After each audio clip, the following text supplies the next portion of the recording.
Mesdames, Messieurs, chers téléspectateurs, bonsoir et bienvenue à votre émission chérie Salon Oval. C'est pour toute première fois que vous suivez cette émission sur Flash Congo Télévision, raison pour laquelle nous vous saluons au nom du Père, du Fils et du Saint-Esprit.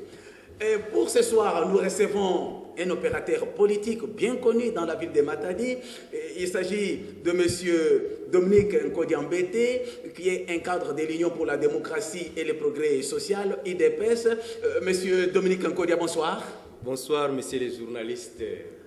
Voilà, avec M. Dominique Nkodiambete, nous allons faire l'analyse de l'actualité politique de l'heure. Vous connaissez très bien ce qui se passe dans notre pays, que ce soit au niveau national, tout au niveau provincial, beaucoup de choses se passent. C'est ainsi que nous allons essayer de le ramasser avec notre invité de ce soir, qui est un cadre de l'Union pour la démocratie sociale, IDPS, le parti cher à M.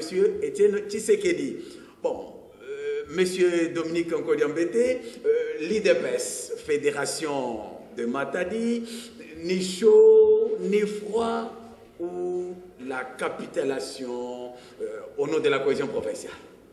Merci beaucoup, messieurs les journalistes. D'abord, c'est un grand plaisir pour nous, pour moi, d'être invité sur ce plateau de la nouvelle chaîne Canal Flash Congo Télévision. Je suis très content pour la première fois que cette chaîne existe, que je sois invité. Alors je souhaite aussi longue vie à cette chaîne et à l'émission Salon Oval. Merci qui beaucoup. A déménagé d'une chaîne à une autre. Mais quant à votre question sur la capitulation, je crois que nous sommes un grand parti politique, vous le connaissez. Nous sommes l'IDPS. C'est depuis 1982 que nous existons.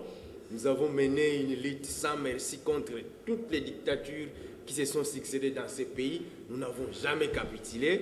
Donc ce n'est pas au niveau de la province que nous allons courber les chines.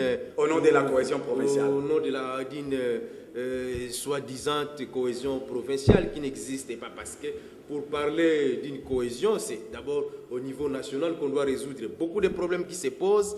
Tant que les problèmes au niveau national n'ont pas trouvé des solutions, je ne vois pas comment en bas ici, nous pouvons trouver des solutions ou une cohésion. En tout cas, c'est pratiquement impossible. C'est pourquoi, quand les gens parlent de cohésion au niveau de la province, nous ne nous sentons pas concernés parce que nous savons que ça ne va aboutir à rien. Et l'exemple d'ailleurs est là. Au niveau national, vous avez vu qu'il y a eu semblant des concertations qui devaient aboutir à une cohésion nationale, mais qui n'a pas eu lieu jusqu'à présent. Donc je ne vois pas comment au niveau de la province, on peut réussir alors qu'au niveau national, ceux-là qui ont tenté n'ont pas réussi. Donc même au niveau de la province, nous, l'IDPS, nous n'avons pas capitulé, nous sommes dans nos stratégies, nous sommes en train d'avancer lentement mais sûrement vers l'objectif que nous nous sommes fixés. Donc il n'y a pas de capitulation, mais nous sommes là, nous sommes en train de travailler. Vous savez, la méthode de l'IDPS, parfois nous travaillons en silence. Et quand nous sortons, les résultats sont très importants et intéressants pour la population. Donc voilà, pas une capitulation, mais nous travaillons. Voilà, pas de capitulation, vous travaillez. Monsieur Dominique Nkodiambete, vous avez appris, enfin, quand je parle de vous, je parle de l'Union pour la démocratie et le progrès social, Fédération de Matadi, vous avez accueilli la nouvelle de la victoire éclatante de nos forces de sécurité au front face au M23 et d'autres groupes armés. Quel était votre sentiment? Merci beaucoup. Je pense que la victoire de nos forces armées, soit des forces armées de la République démocratique du Congo, c'est une victoire de tout notre peuple. Parce que vous allez vous rendre compte que c'est depuis bientôt 2 ans que cette guerre a éclaté à l'est du pays, alors que nous avons des vaillants combattants, nous avons des militaires, nous avons des soldats qui peuvent faire face à cette guerre, mais vous vous êtes rendu compte pendant des années comme ça, nos militaires n'étaient pas en mesure de mettre hors d'état de nuire 1800 hommes du M23. Mais après multiples pressions, parce que souvenez-vous, même lorsque le président français est arrivé au Congo, il avait rencontré le président Tshisekedi. Et on lui avait dit que les problèmes de l'Est du Congo a beaucoup de complicité. Il suffit de faire pression sur les acteurs, vous allez voir qu'on va trouver des solutions. Vous allez vous rendre compte même qu'à un moment donné, ce que vous appelez M23 avait récupéré la ville de Goma. Mais dans le monde entier, il n'y a jamais eu une rébellion qui s'empare d'une ville et le lendemain, on lui demande de sortir. Les M23 avaient libéré la ville de Goma sans se battre. Et maintenant, là, après 2 ans, nous étions, nos forces armées congolaises n'étaient pas en mesure de faire face aux M23, mais un bon matin, on se réveille, on dit que les M23 sont partis, dispersés dans la nature, il y en a qui sont en Ouganda, il y en a au Rwanda, sans se battre, et il n'y a pas eu de prisonniers de guerre, rien du tout, on ne comprend absolument rien. Donc, ce qui s'est passé à l'est du pays, il y a eu des redditions, si nous avons réussi, l'armée congolaise a réussi à vaincre les M23, premièrement, nous devons féliciter le peuple congolais en général et en particulier les peuples du Nord Kivu, ou notre population du Nord Kivu, qui a fait pression. Vous allez vous rendre compte qu'à un moment donné, il y avait dans la chaîne de commandement, il y avait un certain colonel Mamadou Ndala qui faisait trembler les militaires du M23. À un moment donné, on voulait qu'il rentre à Kinshasa. Mais c'est la population de Goma qui avait refusé que Ndala rentre à Kinshasa. Rentrer dans l'histoire, si vos souvenirs sont bons, il y avait Mbunza Mabé là-bas, à un moment donné, qui avait aussi réussi à repousser les rebelles de l'époque. Mais on l'avait rappelé à Kinshasa. Donc il y avait tellement de complicité dans cette affaire qu'on ne pouvait pas gagner la guerre. Mais maintenant, avec la pression de la population, du Nord Kivu en particulier, et la population congolaise en général. Et deuxièmement, avec l'accord cadre signé à Addis Abeba et la résolution 98-20 des Nations Unies, qui a fait pression de la communauté internationale, qui a même changé la mission de la MONUSCO, ou les mandats de la MONUSCO, qui ne devaient pas intervenir avant. Mais maintenant, on a donné à la MONUSCO un mandat d'intervention, dont les militaires de casque bleu pouvaient se battre. Et avec l'arrivée de Martin Kobler, vous avez senti il y a eu une forte pression. Donc tous ceux qui se sentaient complices dans cette affaire étaient obligés de lâcher prise. C'est pourquoi vous avez vu qu'en quelques jours, les FARDC ont bouté dehors les militaires du M23 sans se battre. Donc ça, nous devons féliciter les peuples congolais, nous devons féliciter les forces armées de la République démocratique du Congo et nous devons féliciter aussi la communauté internationale à travers la MONUSCO et Martin Kobler qui a bâti un travail de titan pour mettre fin à l'aventure du M23 à l'est du pays, parce que nous avons enregistré beaucoup de morts, beaucoup de violets, Merci, monsieur Dominique Nkodiambete. Vous venez bien de dire, vous félicitez le peuple congolais qui s'est réuni en concertation nationale et qui a levé l'option pour qu'il y ait la formation d'un gouvernement de cohésion provinciale. Vous êtes partie prenante? La concertation nationale ou bien la concertation au niveau de la province? Non, concertation nationale. Au niveau national, il y a eu la victoire. Vous dites, c'est la victoire tout d'abord du peuple congolais et la victoire de nos populations du Nord Kivu. Mais cette population s'est retrouvée, s'est réunie en concertation nationale et a levé l'option de former un gouvernement de cohésion nationale.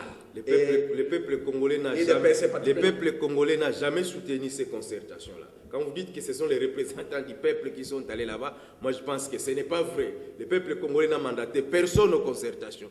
Mais plutôt ce sont ces gens-là qui prennent le peuple en otage, qui continuent dans leur stratégie à vouloir bloquer le bien-être de ces peuples. Ils se sont retrouvés pour leurs propres intérêts. Parce que, rappelez-vous, avant même la tenue de ces concertations, il y a des acteurs politiques qui refusaient de participer. Mais lorsqu'ils ont entendu qu'il y aura un gouvernement d'union nationale à la fin des travaux, vous avez vu comment les gens se sont bousculés pour aller participer aux concertations, parce qu'en définitive, ils se disaient, à la fin, nous allons peut-être nous partager les gâteaux comme ils en ont l'habitude, au détriment du peuple congolais. Donc l'objectif, c'était celui-là.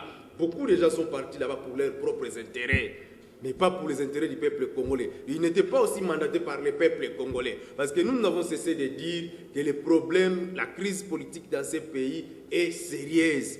Et nous devons tout faire pour trouver la solution à cette crise politique. C'est pourquoi même au niveau de la communauté internationale, j'ai déjà dit qu'il y a eu un accord cadre et une résolution des Nations Unies pour essayer de trouver la solution à la crise politique. Parce que tant que la crise perdure, c'est la population qui en pâtit. Et ça, ce n'est pas quand même intéressant pour notre population. Et quand, au lieu de suivre la voie qui doit nous amener au soulagement de la misère de notre peuple, mais les gens préfèrent contourner les vrais problèmes pour satisfaire leurs propres appétits. Et là, l'IDPS ne peut pas quand même, l'IDPS qui est un parti du peuple, l'IDPS qui a pour slogan aujourd'hui, le peuple d'abord, ne peut pas quand même trahir ces peuples pour aller se mettre ensemble avec les mêmes torpilleurs de notre population. Monsieur Dominique Mbete, vous le dites très bien, mais il y a quand même des retombées de ces concertations, vous les avez suivies. Il y a par exemple la libération de l'opposant Chalopa, qui n'était pas aux concertations, il s'est retrouvé en prison, mais ce sont des retombées de ces concertations. On a levé l'option et le chef de l'État a signé l'ordonnance et l'opposant Chalopa est libre de ses mouvements. Quand même des retombées de ces concertations, M. Dominique Mbete. Est-ce qu'il n'y a que Chaloupa qui est détenu politique actuellement? C'est depuis très longtemps que, même avant les fameuses concertations, il y avait parmi les préalables posés par ceux-là qui voulaient aller là-bas qu'on libère les prisonniers d'opinion. Mais après combien de temps? Aujourd'hui, nous apprenons qu'il y a Chaloupa qui est libre. Mais il y en a beaucoup qui croupissent en prison, mais il y a quand même leaders d'opinion qui sont là. Mais dans la majorité des gens qui sont libérés, si vous devez faire la balance, mais c'est plus les prisonniers d'opinion qui sont libérés et les bandits. Mais les messieurs, les responsables qui parlent pour que ces pays, les gens qui luttent pour l'avenir de ces pays, dans la plupart des cas, ils sont tous encore en prison. Mais les bandits, dans leur grande majorité, même au niveau de la province, vous avez suivi, on a libéré.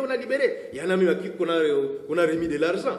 Mais alors les gens les gens qui doivent bénéficier de l'amnistie, ils croupissent toujours en prison. Mais les cas Chaloupa n'est qu'une exception. Mais la généralité, tout le monde est encore là. Je peux citer les Palata au niveau de la province. Il y a des Didier Mambweni, il y a des Koutino, il y a des Diomindonga là qui croupissent encore en prison. Je m'arrête, la liste est longue. Voilà. Donc, moi, je ne vois pas comment nous allons nous réjouir pour le cas d'une seule personne qu'on libère du côté des défenseurs de la population, alors que du côté des bandits, on a déjà libéré des milliers et des milliers. Voilà, merci, monsieur Dominique Nkodiambete. Mesdames, messieurs, je vous rappelle que je reçois sur ce plateau un acteur politique. Il est cadre de l'Union pour la démocratie et le progrès social, IDPS. Ce monsieur, Dominique Nkodiambete, que vous connaissez très bien.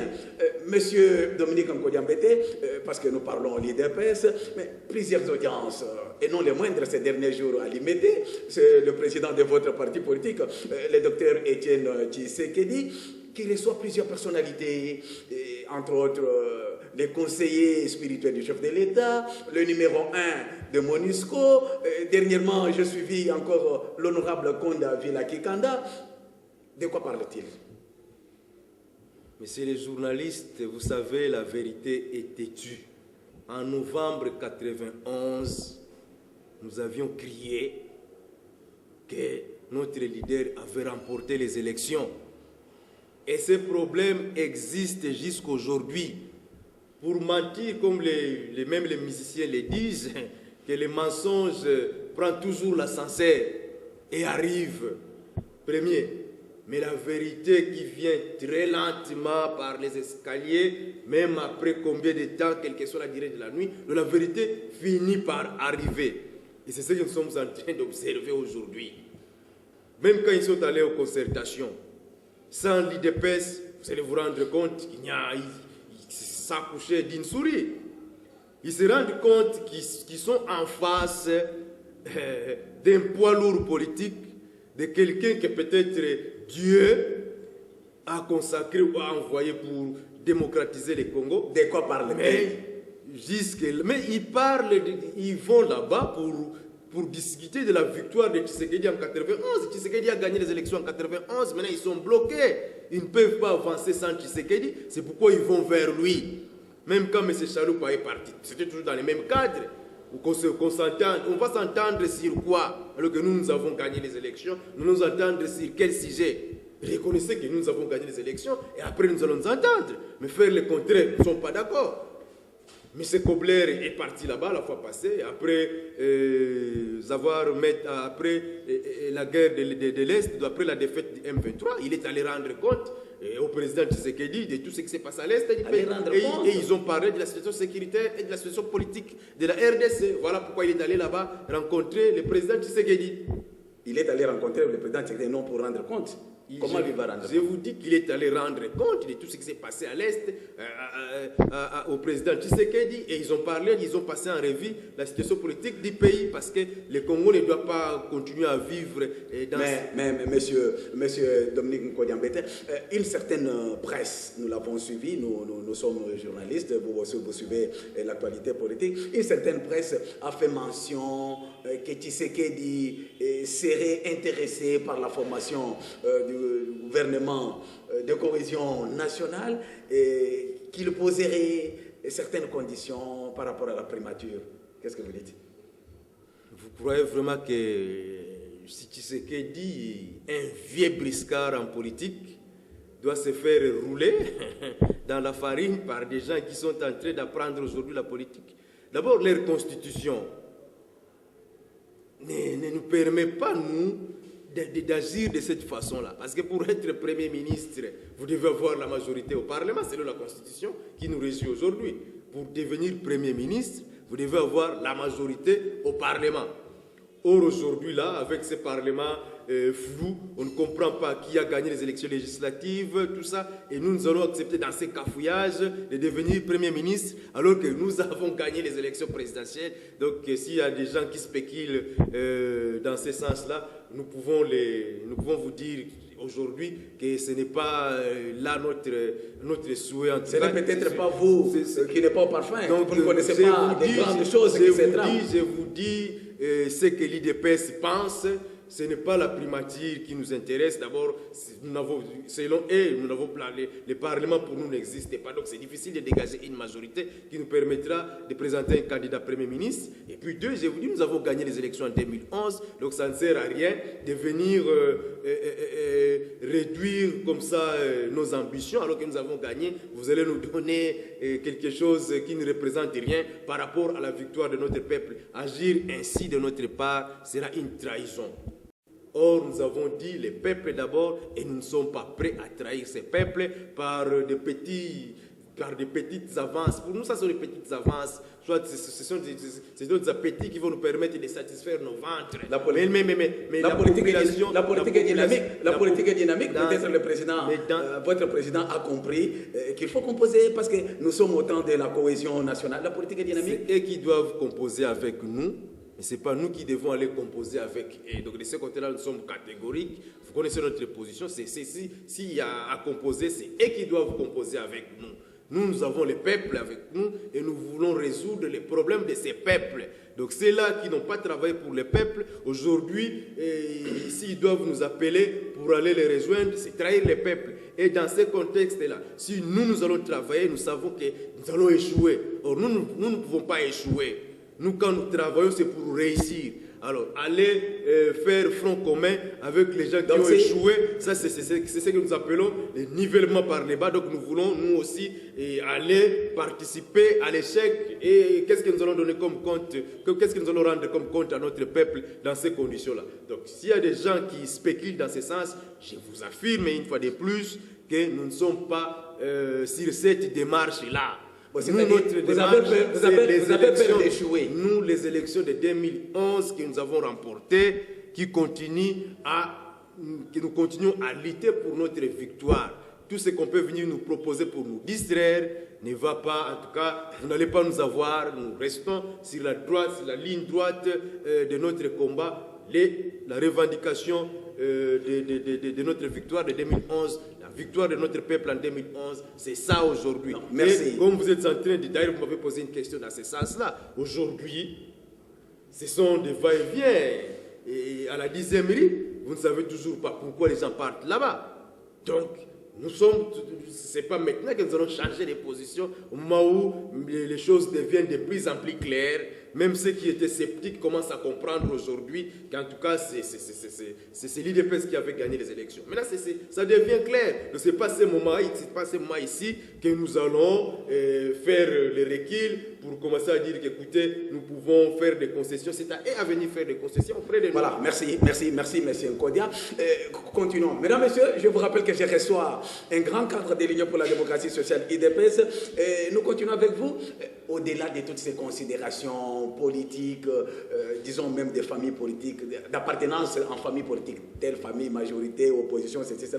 Au-delà de tout ça, monsieur Dominique Mbete, vous, l'IDPS Fédération de Matadi, s'il vous était peut-être demandé de faire une petite évaluation par rapport à la gestion du pays par le gouvernement Matata Mpogno, au regard de ses prédécesseurs qui ont quand même géré ce pays depuis 2016 jusqu'à ce jour. Qu'est-ce que vous diriez? Je crois que nous vivons tous au Congo. Moi, je ne vois pas quel est ce bilan positif que nous pouvons faire maintenant là. Parce que la population, dans sa grande majorité, continue à croupir dans la misère la plus noire. Donc les problèmes de la population ne sont pas encore pris en considération. Vous voyez les salaires des fonctionnaires, vous voyez les salaires des enseignants. Nous les parents, mais nous continuons à payer les enseignants aujourd'hui. Donc il n'y a rien sur le plan social, rien ne s'est fait. Il y a eu, quels sont les investissements sérieux que vous avez il n'y en a pas. Donc même du côté des investissements, il n'y en a pas.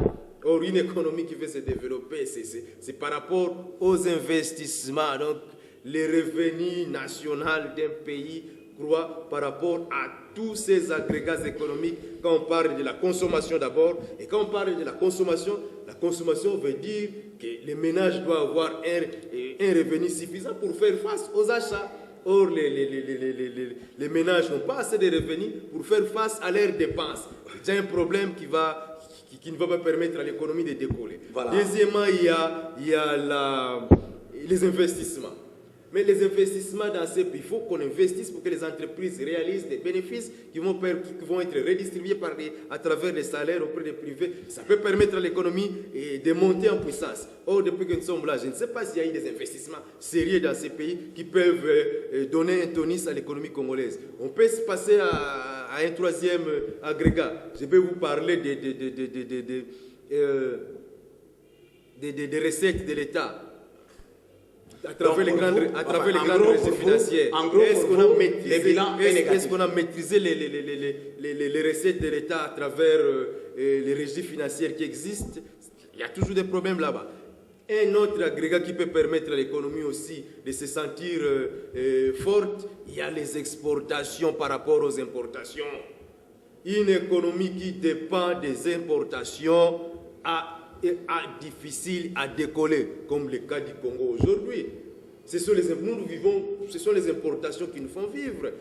Dans ces pays, qu'est-ce que nous exportons comme bien? Il n'y a rien. Donc, on peut continuer à réfléchir comme ça. Vous allez vous rendre compte que l'économie de notre pays n'a pas bougé. Nous sommes en train de faire des surplaces, or qui n'avance pas, recule. Ça, c'est Kodiambete. Mesdames, messieurs, vous connaissez bien Kodiambete. Il est de l'IDPS, il a donné son opinion. Et bon, nous, pour clôturer au moins ces chapitres au niveau national, monsieur Dominique Mbete, vous avez suivi un professeur d'université qui est le ministre des universités, puisqu'il est ministre de l'enseignement supérieur et universitaire. Donc, disons, le ministre des universités et des instituts supérieurs, révoqué de ses fonctions pour manquement grave. Quelles leçons peut-on tirer de cette situation? Science sans conscience ou conscience sans science? Merci beaucoup. Ça ne surprend pas quand même l'IDPS. Depuis que nous avons commencé l'émission, je crois que nous sommes en train d'épiloguer sur les manquements graves qui font qu'aujourd'hui notre population ne se retrouve pas. Dans le cas de ces professeurs ministres, malgré son intelligence, qui va plonger dans un système que nous sommes à... Vous me disiez ici que comment vous ne voulez pas aller là-bas. Je vous ai dit, si nous, avec notre intelligence, avec notre sérieux, nous allons là-bas, nous risquons de subir les sorts de ces ministres-là. Malgré son intelligence, il ne s'est pas retenu, il est allé là-bas, voilà ce qui lui arrive, parce qu'il s'est retrouvé dans un système qui fonctionne de cette façon-là, et voilà, il est obligé d'être révoqué. Alors, c'est tout à fait normal où dans ce système-là, les choses marchent comme ça. Donc le professeur, c'est son problème, l'UDPS n'a aucun commentaire à faire sur ça. Donc c'est le système qui fonctionne de cette façon-là. Donc malheur à notre professeur d'université, avec son intelligence, il a comme ça jeté par terre ou dans la poubelle. Merci, M. Dominique Mbete. Mesdames, Messieurs, nous abordons maintenant notre province, la chère province du Bas-Congo. Nous parlons avec un leader d'un parti politique de l'opposition. Nous parlons de la fédération de Matadi, parce qu'il est de la fédération de l'UDPS Matadi. Bon, M. Nkodiambete, en ce qui nous concerne ici, enfin, je ne sais pas à quelle lecture vous faites, après les déchirements constatés entre un certain nombre de politiques et même certaines personnalités de la société civile, il y a eu les déchirements par-ci par-là, mais peut-on aujourd'hui dire avec fierté que le calme est revenu en province, au point où même le vent de la cohésion provinciale a même secoué à la porte de l'Union pour la démocratie et le progrès social? Nous sommes des gens sérieux et ils le savent. Donc quand ils sont dans leurs considérations qui n'aboutissent souvent à rien, ils ne peuvent pas venir nous aborder.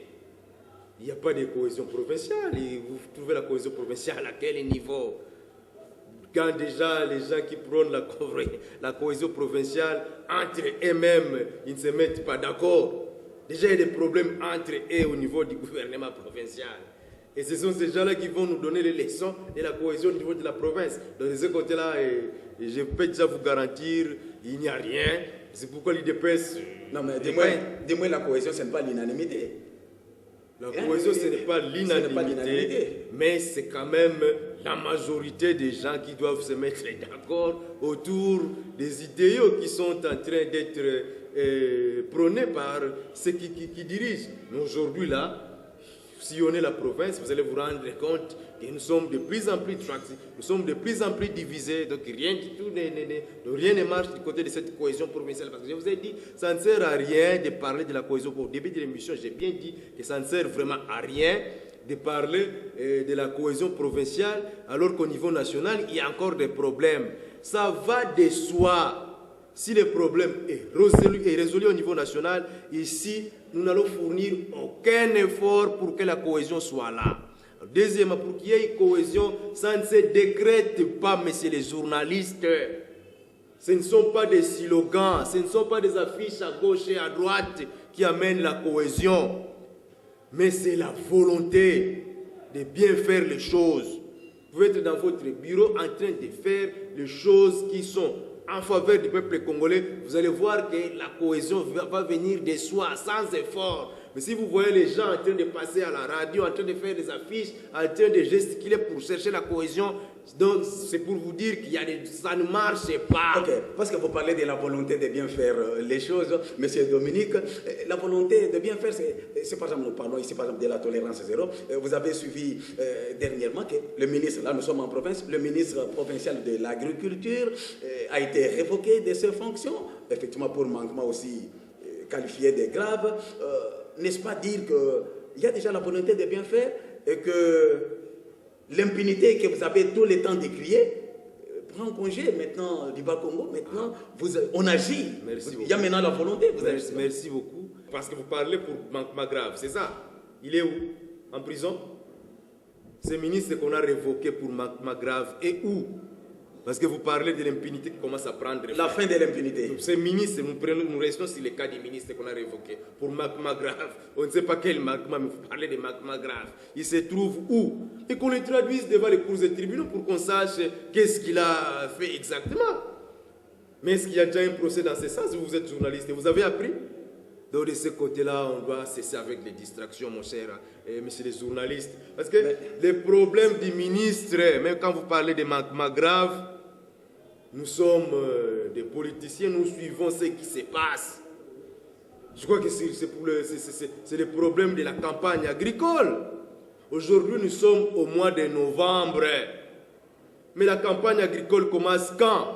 Au mois de septembre. Nous sommes au mois de novembre aujourd'hui. Donc le Bas-Congo a raté sa campagne agricole.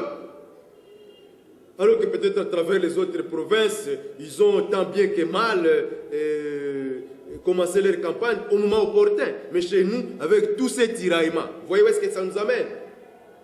Nous commençons, donc nous avons déjà raté la première saison agricole. La saison A ne va pas fonctionner. Il y a eu des sanctions. Il n'y a pas eu de sanctions. J'ai dit qu'il n'y a pas eu de sanctions. Qui on a traduit on en a justice? sanctionné les patrons, les patrons de la campagne. On a traduit en justice quelqu'un, qu'on traduise en justice pour qu'on sache toute la vérité. Parce que quand on écarte seulement quelqu'un, peut-être qu'il est témoin gênant, les informations ne filtrent pas. Mais il faut qu'il soit traduit en justice. Là, les ministres qu'on a révoqués vont peut-être se défendre. Mais maintenant, là, ça reste flou. Or, nous, l'IDPS, c'est ce flou-là que nous refusons. Qu'on amène les ministres devant la justice pour que cette situation soit vraiment tirée au clair. Parce que maintenant, là, je vous dis, la campagne agricole a échoué dans notre province à cause de ces tiraillements-là. Notre population va rater beaucoup de choses, des produits vivriers, alors qu'on a débloqué de l'argent. Il faut qu'on nous explique, comment on a utilisé cet argent, comment la campagne qui ne commence pas, comment cet argent a été utilisé. Donc ça, c'est un problème sérieux. Ne dites pas seulement pour Magma grave, mais c'est un problème sérieux. Voilà, et on parle de la cohésion. Je vous ai dit que la cohésion ne peut pas venir quand il y a des flous dans beaucoup de choses. Quand on fait les choses très bien et de façon démocratique, de façon transparente, la cohésion va venir d'elle-même. Mais maintenant, on cherche la cohésion, mais dans la façon de travailler, nous sommes en train, donc en quelque sorte, c'est vouloir quelque chose et son contraire. Ici, on veut la cohésion, mais là-bas, les actes qu'on pose ne favorisent même pas cette cohésion. Voilà un peu ce que je peux vous dire sur le ministre qui est révoqué mais qu'on ne sait pas traduire en justice jusqu'à ce jour. Et notre population a raté toute une campagne agricole. Déjà la saison A va aller à sa fin. Bon, si d'un côté peut-être l'IDPS vous n'avez pas, enfin vous dites par rapport à la campagne agricole que ça n'a pas réussi, mais quand même vous êtes témoin dans cette ville de Matadi qu'il y a grande quantité de poissons frais à meilleur prix dans cette ville de Matadi, et c'est dans cette ville de Matadi où vous reconnaissez très bien qu'il y a l'eau coule dans des robinets où l'eau ne coulait pas pendant plusieurs années. Aujourd'hui, l'eau coule à l'aise, n'est-ce pas? Un débit, quand même, les sociales de la population est pris à bras le corps. Les poissons à des prix... Les poissons en grande quantité et en meilleur prix dans cette ville de Matadi. Est-ce que vous avez vécu ça pendant plusieurs années? C'est très bien. Ça, c'est une très bonne chose. Mais voilà, une fois de plus, nous avons réalisé beaucoup d'émissions et nous disons toujours que ces pays regorgent beaucoup de potentialités, de l'Est à l'Est, du Nord au Sud. Nous avons même les lacs les plus poissonnés du monde et dans notre pays. Et nous, dans les Bas-Congo, nous avons combien de cours d'eau qui regorgent de poissons? Nous avons les fleuves, nous avons l'océan. Mais seulement par manque de volonté, nous avions la Pémarco à l'époque, mais qui n'existe plus aujourd'hui. Donc ces initiatives-là d'un privé, cette initiative n'a rien à voir avec les politiciens, c'est l'initiative d'un privé. Donc ces initiatives-là, si nous étions dans un pays où les gouvernements aimaient les peuples, on pouvait avoir ces initiatives à foison. Mais maintenant, c'est lui qui... Les initiatives d'un privé, mais c'est sur les leaderships des gouvernants. On pouvait avoir ces initiatives-là à plusieurs niveaux. Mais c'est maintenant que ça vient timidement, parce que ces gens-là, ils viennent tester. Ils ne savent pas qu'est-ce qui va venir demain en termes de... On va bombarder des taxes pour décourager. On va faire beaucoup de choses pour décourager. Mais alors que dans ces pays, je vous dis, même les gouvernements aussi, la Pémarco, c'était une société du gouvernement. Donc si un privé réussit à nous nourrir de poissons, la plus forte raison, si notre gouvernement peut s'acheter des navires de pêche, Mais je pense que les prix de ces poissons pourraient encore baisser davantage. Mais nous sommes incapables, tout un pays, nous sommes incapables d'avoir des bateaux de pêche. Nous sommes incapables, nous avons notre CMDC qui n'a pas de bateaux. Donc ce sont les privés qui viennent faire ça. Mais l'État congolais, est-ce qu'il manque l'argent dans ce pays pour qu'on ait des bateaux de pêche? Il faut que la population continue à prendre les Thomson, les poissons là qu'on nous amène, qui sont congelés depuis plusieurs années avec formol. Aujourd'hui, les maladies, il y a beaucoup de maladies.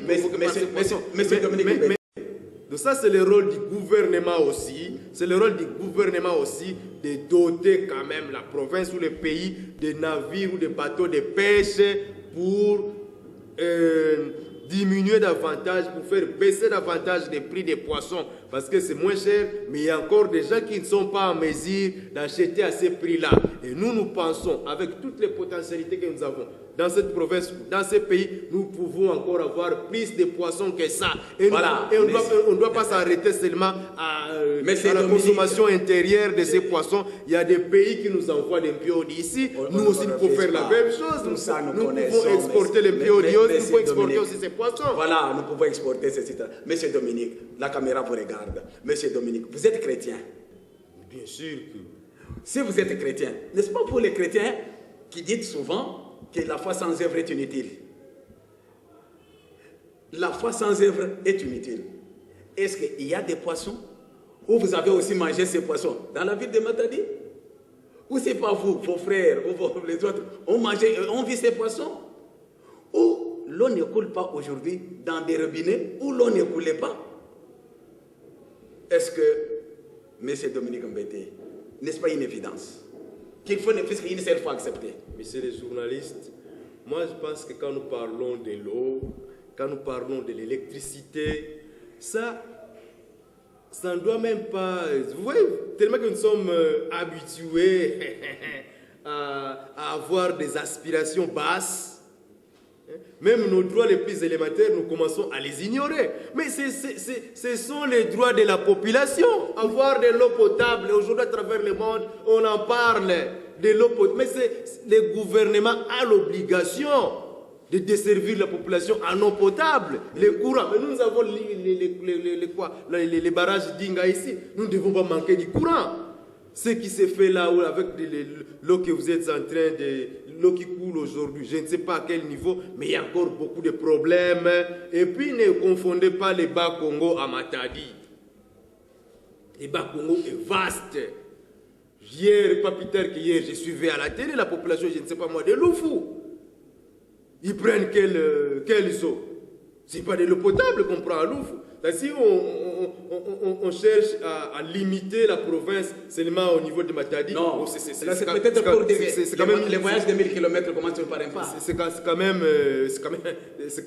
sérieux, mais moi quand je parle, je vois les Bas-Congo. Vous voyez les Bas-Congo, c'est ça que je dis. Les voyages de 1000 km. Nous avons des grandes visions. Nous avons des grandes visions. Alors nous voyons les Bas-Congo dans son ensemble et nous voyons les Congo. Donc quand on est en train de faire des actions de saupoudrage, ça n'impressionne pas l'IDPS, parce que nous disons, nous sommes capables à un peu de temps de relever tous les défis. L'eau, je vous ai dit que l'eau, c'est quand même un droit pour la population d'avoir de l'eau. Mais vous voyez comment cette population souffre pour avoir de l'eau. L'électricité, nous sommes à quelques kilomètres de Inga ici, mais c'est toujours les problèmes de courant. Le délestage continue. Est-ce que le délestage a pris fin quand vous parlez que les courants, maintenant il n'y a plus de problèmes? Le délestage existe. C'est vous qui parlez, moi je n'ai pas parlé de courant, c'est vous qui parlez. Jusqu'à présent, même l'eau continue à poser problème. Vous allez me dire que dans les robinets de Matadi, du matin au soir, l'eau coule? Bien, l'eau arrive à des temps. Il faut réveiller les gens à 1h du matin pour... Quand l'eau arrive à 1h... quartier où l'eau ne coulait pas pendant plusieurs années, aujourd'hui elle coule. Les militants de l'IDPS qui sont dans ces quartiers, ils sont satisfaits. L'eau coule à quelle fréquence? C'est ce que je suis en train de vous dire. Il faut se réveiller à 2h du matin pour avoir de l'eau. Si vous ne vous réveillez pas le matin,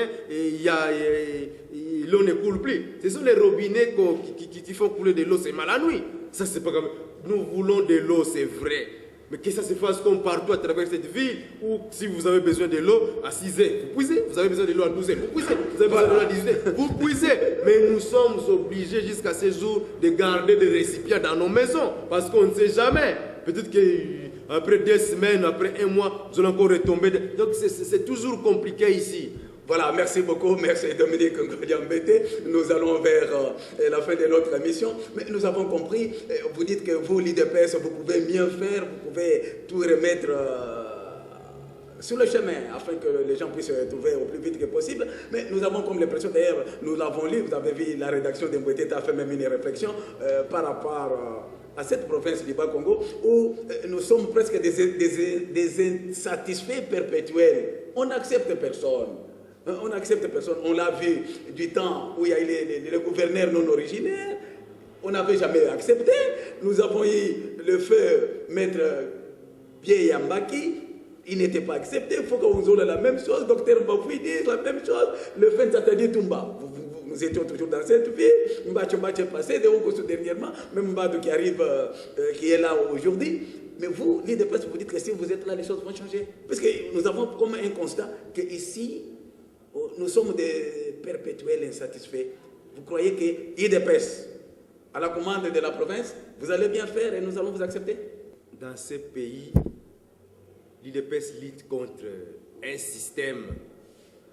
Quand le système est mauvais, vous pouvez modifier ou changer autant de têtes. Quand c'est le même système, les résultats restent les mêmes. Et ça, ce constat, c'est le peuple lui-même qui le fait. Aujourd'hui, si vous posez la question au peuple, il va vous dire s'il est satisfait ou pas. Mais moi, je vous dis que c'est un problème de système. Quand on fonctionne dans le même système, changer comme vous voulez les individus, c'est le même résultat. Et je crois que même les gens commencent à nous donner raison aujourd'hui.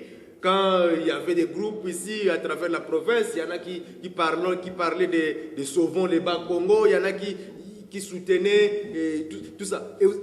Moi, je disais toujours, devant les micros, que ça ne servait à rien de changer les individus. Mettez X ou Y, quand c'est dans le système qui n'a pas changé, le résultat sera le même. Et aujourd'hui, là, même les gens qui s'étaient retrouvés dans la structure qu'ils avaient baptisée Sauvons les Bas-Congo, je crois que si vous leur tendez les micros, ils se sont ravisés en tout cas. Ils disent pas, en tout cas, ils n'ont plus la même verve comme à la veille des élections des gouverneurs des provinces. Donc, pour vous dire, c'est un problème de système et nous, tellement que nous connaissons qu'il faut attaquer le mal par la source, c'est ce que nous sommes en train de faire. Les effets qui se manifestent là ne nous concernent pas. Nous sommes à la source en train d'attaquer le mal. Vous êtes à la source en train d'attaquer le mal. Donc à la racine. Donc dès que nous terminons à la source, vous allez voir qu'au niveau des manifestations des effets, les choses vont changer. Voilà, et c'est ça aussi votre dernier mot. Mesdames, Messieurs, nous vous disons merci pour l'attention soutenue que vous avez accordée à votre émission Salon On Va. Le temps pour nous de remercier l'équipe technique l'équipe technique qui nous a servi ce soir, principalement Justin Okito et Matondo Nzouzi. Nous disons merci à la grande équipe des Salons Oval, Eugénie Sibakana, Gianni Lukao, Papi Mouoyo et Dado Monsengo. Il ne nous reste qu'à vous dire au revoir, les rendez-vous les dimanches prochains pour un autre numéro de Salon Oval.